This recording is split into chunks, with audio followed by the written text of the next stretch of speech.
Assalamu alaikum wa rahmatullahi ta'ala wa barakatuh. Hadith du jour. Les saints de Dieu. Abu Huraira, qu'Allah l'agrée, a relaté que le messager de Dieu, paix et salut sur lui, a dit: Dieu qui soit exalté a déclaré: Qui est l'ennemi de mon élu? Je lui déclare la guerre. Il n'y a pas une chose par laquelle mon adorateur se rapproche de moi, plus aimé de moi, que ce que je lui ai prescrit comme obligation. Et mon adorateur ne cesse de se rapprocher de moi par les pratiques surérogatoires jusqu'à ce que je l'aime. Lorsque je l'aime, je suis son ouïe par laquelle il entend, sa vue par laquelle il voit, sa main avec laquelle il saisit et son pied par lequel il marche. S'il me demande, je lui donnerai, et s'il cherche refuge auprès de moi, je le protégerai. Rapporté par Al-Bukhari.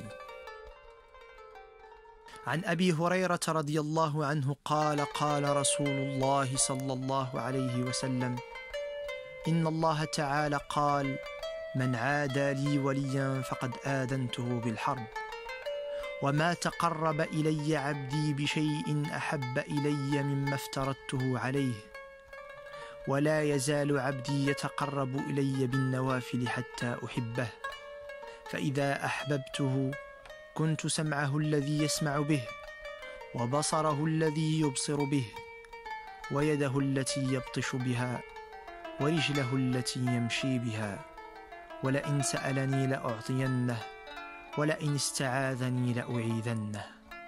رواه البخاري. Ce hadith est une tradition qu'on appelle une tradition sanctissime. Hadith al-Qudsi. Cela veut dire que le prophète parle, mais en rapportant les mots et les paroles de Dieu. Ce hadith, il décrit ce que c'est qu'un saint. Il y a parmi les pieux de cette communauté, en effet, des personnes rapprochées d'Allah, qu'on appelle des saints, et des alliés d'Allah, awliya'ullah. Ces personnes ont été élues par Dieu pour se consacrer à lui et pour lui vouer un culte exclusif. Ce sont des gens qui ne se sont pas limités aux œuvres obligatoires, comme dit le hadith, mais leur résolution spirituelle et leur amour pour Dieu les a motivés pour accomplir les différentes œuvres surérogatoires pour se rapprocher davantage de Dieu. Ceci leur vaut l'amour de Dieu et son agrément.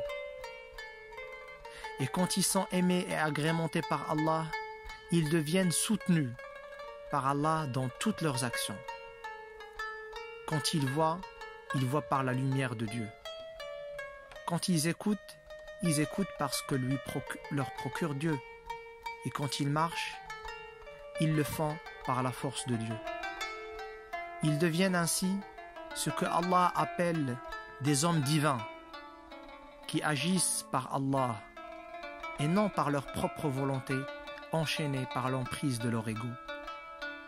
On comprend dès lors la gravité d'être l'ennemi de telles personnes, car ceci nous expose au danger d'être en vérité des ennemis de Dieu. Wassalamu alaikum wa rahmatullahi ta'ala wa barakatuh.